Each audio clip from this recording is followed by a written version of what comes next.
नमस्कार, मी सर्पमित्र आशिक नैतामे. माझ्या आशिक नैतामे सर्पमित्र अड्याळ या यूट्यूब चॅनलला सर्वांचे हार्दिक स्वागत करतो.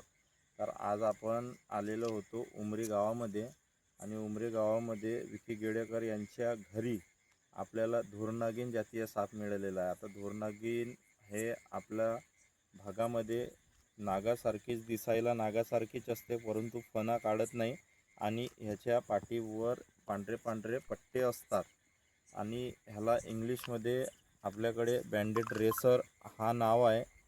तर हे दिनचर आणि निशाचर साप आहे. रात्रीच्या वेळेस आपलं भक्ष्य पकडण्याकरता हे आपल्या घरामध्ये येत असतात, तसेच दिवसासुद्धा आपल्या घरामध्ये येत असतात.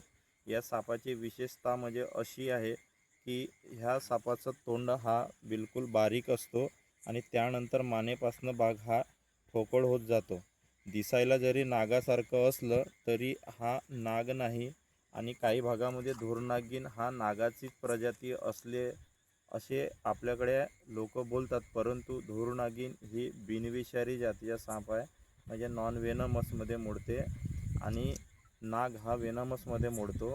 परंतु विषय हा आहे की दिसायला जरी नागासारखं असले तरी ही फणा काढत नाही आणि हिच्या पाठीवर पांढरे काळे असे पट्टे असतात. तुम्ही बघू शकता, थोडं दिसू शकते आणि मानेजवळचा भाग पूर्णपणे हा बारीक असतो आणि जवळजवळ 4 फुटापर्यंत ही धुरनागीन होत असते. तर आपण इथं उमरी या गावामध्ये ह्या सापाला पकडलेलो आहोत. ह्या साप आपल्या घरातील उंदीर, पाली, बेडूक यांना खाऊन आपली गुजारणा करत असतो. तरी साप हा माणसाचा शत्रू नसून मित्र आहे. तरी कुणीही सापाला मारू नका ही सर्वांना विनंती, कारण साप मारण्यापेक्षा याला वाचवण्यामध्ये आनंद जास्त आहे. तर मित्रांनो, सांगायचं एवढंच की आपल्या भागात जी अंधश्रद्धा आहे धुरनागीनबद्दल की धुरनागीन ही खूप विषारी असते, परंतु धुरनागीन जातीय साप हा फक्त बिनविषारी आहे, याची सर्वांनी माहिती करून घ्या.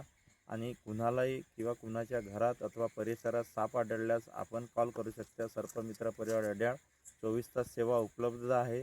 तरी कुणीही साप मारू नका आणि साप वाचवण्यासाठी सर्पमित्रांना मदत करा, जेणेकरून साप वाचतील आणि आपल्या लहान मुलांना आपण नंतरही पुन्हा भविष्यात साप दाखवू शकू. नाहीतर साप जर मरण पावले तर आपल्याला फक्त चित्रातच साप दाखवावे लागेल. म्हणून सर्वांना विनंती, सर्वांनी साप वाचवण्यासाठी मदत करावे. धन्यवाद.